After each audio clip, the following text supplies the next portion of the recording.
আসসালামু আলাইকুম এভরিওয়ান। বর্তমানে কিন্তু আমাদের যে নেট স্পিডটা রয়েছে সেটি কিন্তু অনেক দুর্বল। আজকে আমি আপনাদেরকে এমন একটি টেকনিক দেখিয়ে দেব যেটার মাধ্যমে কিন্তু আপনারা আপনাদের মোবাইলের যে নেট স্পিডটা রয়েছে সেটা কিন্তু আপনারা খুব ইজিলি বাড়িয়ে নিতে পারবেন।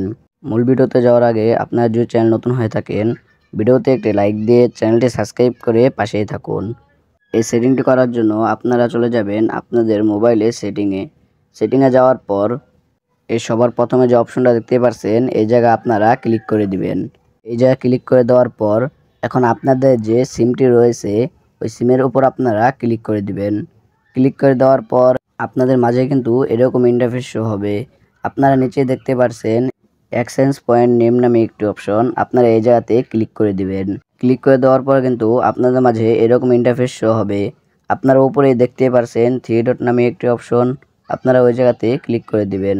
ক্লিক করে দেওয়ার পর এই জায়গায় দেখতে পারবেন রিসেট অ্যান্ড ডিফল্ট নামে একটি অপশন, এই জায়গায় আপনারা ক্লিক করে দিবেন।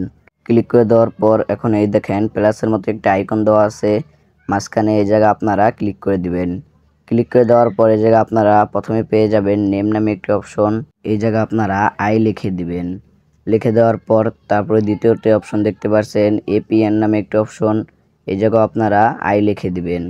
আই লিখে দেওয়ার পর এখন উপরে দেখেন টিক চিহ্ন মতো একটা অপশন দেওয়া আছে, এই জায়গাতে আপনারা ক্লিক করে দিবেন। এখন কিন্তু আপনাদের ফোনে ডাটা এবং কি ওয়াইফাই এর যে স্পিডটা রয়েছে সেটি কিন্তু অনেকটাই বেড়ে যাবে। এখন আপনারা আপনাদের যে নোটিফিকেশন অপশন আছে সেটা আপনারা উপর দিকে স্ক্রল করবেন। স্ক্রল করার পর এই জায়গায় আপনারা দেখতেই পারছেন এরোপ্লেন মোড নামে একটি অপশন, এটা আপনারা অন করে দিবেন। অন করে এটা আপনারা 1 থেকে 2 মিনিট রেখে দিবেন। রেখে দেওয়ার পর এটা কিন্তু আবার অফ করে দিবেন। তারপরে দেখতে পারবেন আপনাদের যে ডাটা এবং ওয়াইফাই কালেকশন সেটা কিন্তু স্পিডটা অনেকটাই বেড়ে যাবে। সো গাইস আজকে ভিডিওটা এইটুকুই। ভিডিওটা ভালো লাগলে ভিডিওতে একটি লাইক দিয়ে চ্যানেলটি সাবস্ক্রাইব করে পাশেই থাকুন। আর পরবর্তীতে আপনারা কি ভিডিও চান সেটা কমেন্ট বক্সে জানিয়ে যান। এবং কি আমার ভিডিও ডিসক্রিপশন বক্সে কিন্তু আমার ফেসবুক আইডির লিঙ্ক এবং কি ইনস্টাগ্রাম আইডির লিঙ্ক দেওয়া আছে, চাইলে আপনারা ওখানেও মেসেজ করতে পারেন।